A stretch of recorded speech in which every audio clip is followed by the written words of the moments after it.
Bueno, vamos ahora entonces a desarrollar el tema de cómo realizamos, es decir, cómo desarrollamos una tabla para ser insertada en nuestro trabajo.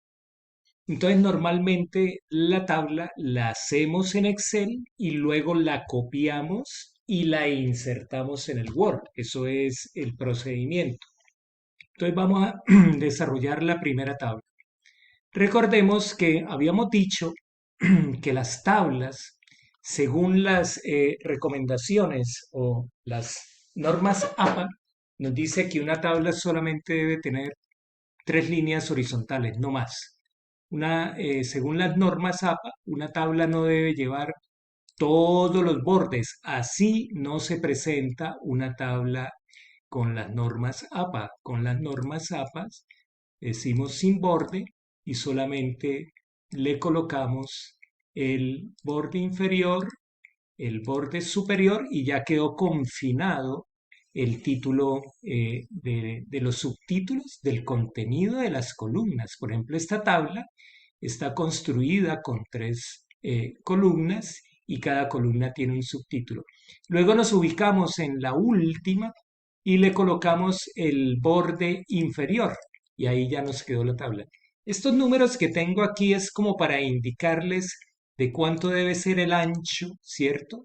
De la columna. Entonces, en este caso, esta columna con 11 puntos de ancho, la otra columna 11 puntos y esta con 37 puntos de ancho. Una vez tengas la tabla, lo que tienes que hacer es clic sostenido y la sombreas control C y se va al documento Word y se ubica donde la quiere insertar. Entonces, en este caso le doy clic derecho y mantener formato de origen, es decir, escoge aquí en opciones de pegado la primera opción y la tabla se inserta. Luego, ¿cómo hacemos para colocarle el título a la tabla? Entonces, le damos clic, mira, por ejemplo, estamos por fuera, nos ubicamos dentro de la tabla, le damos clic aquí en esta parte superior izquierda, que todo se vea sombreado, luego me hago en la parte interior, le doy clic derecho y le digo insertar título. Observemos que aquí donde dice rótulo, debemos escoger tabla, no ilustración. Entonces fíjese que cuando escogemos tabla, habíamos dicho que los títulos de las tablas van en la parte superior. Entonces, aquí serían universidades a distancia en Argentina. Ese es el título. Argentina. Luego nos ubicamos en la parte inferior. Dijimos que en la parte inferior va la fuente. Entonces, hagamos de cuenta que esto lo tomamos, ¿cierto? De la página web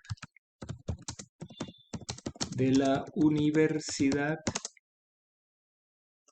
UNAT, Universidad Nacional, abierta y a distancia, y elaboración propia. ¿Por qué? Porque yo fui la persona que está haciendo la tabla, ¿cierto? Es la que está realizando el trabajo. Bueno, hagamos otro ejercicio con otra tabla.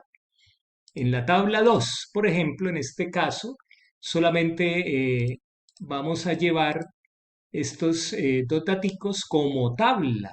Entonces lo mismo, aquí les doy una referencia de cuánto debe ser el ancho de esta columna, cuánto el ancho de esta, y ya sabemos entonces que las tablas, según las especificaciones de APA, nos dice que las tablas solamente deben llevar tres líneas horizontales. Lo mismo, sombreo con clic sostenido, le digo control C, me voy al documento Word y inserto con esta opción la primera, opciones de pegado, la primera, y le doy clic.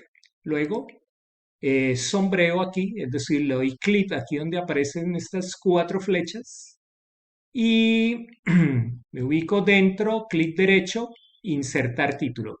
Y observemos que el Excel me lleva el consecutivo, en este caso sería la tabla número 2 y qué título le vamos a colocar.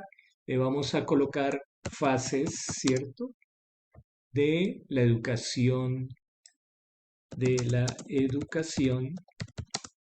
a distancia. Le decimos aceptar, luego le colocamos fuente, ¿cierto?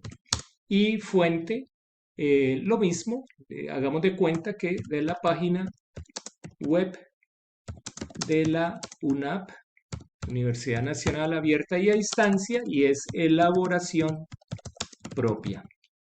Bien, entonces aquí ya tenemos explicado cómo es que realizamos tablas primero en Excel, luego las copiamos y vamos y las insertamos y las llevamos las tablas a nuestro documento Word. Entonces, ¿cuál es la actividad? La actividad, usted va a tener, cada grupo va a tener que realizar el diagrama circular, es decir, el quiz número 5 creo que fue. ¿Cuál fue la primera actividad? Fue el quiz número 5. Y la actividad número 2 va a ser el quiz número 6. Entonces, cada grupo va a ingeniarse unos datos diferentes a este y va a tener que insertar una gráfica en un documento Word. Entonces, una vez hagan la gráfica en el Excel, ¿cierto? Van a ingeniarse unos datos para ser presentados en una gráfica tipo torta. En este caso, vamos a escoger clic sostenido, insertar gráfico recomendado y escogemos el tipo torta. Le puede dar clic derecho, agregar etiqueta de datos, le pone título al gráfico y lo copias y vas y lo llevas a un documento Word y una vez lo tengas en el documento Word, le tomas un capture que quede bien identificado. Ya sabe que las gráficas se identifican en la parte inferior. Le tomas un capture y lo insertas en el foro de la actividad, ¿cierto? Del quiz número 5. Y ahora se va a ingeniar también unos datos, ¿cierto? Relacionados con una tabla. En este caso, podría ingeniarse una tabla que tenga 3 columnas. Ustedes ingenian qué datos va a contener su tabla, la copian y van y la insertan en el documento Word, cómo se debe identificar una tabla inserta en un documento Word. Esta sería la actividad número 6. Bueno, este sería como la presentación del día de hoy, así como la explicación de cómo se insertan las gráficas y las tablas en los documentos Word. Bueno, por su atención, muchas gracias. Ya saben, esta actividad la ingresan, es decir, la suben al foro de la actividad antes de que comience el día martes 14, es decir, tienen hasta el lunes 13 para subir esta actividad. Y así empezamos a construir lo que va a ser la nota del examen. Por su atención, muchas gracias. Hasta luego.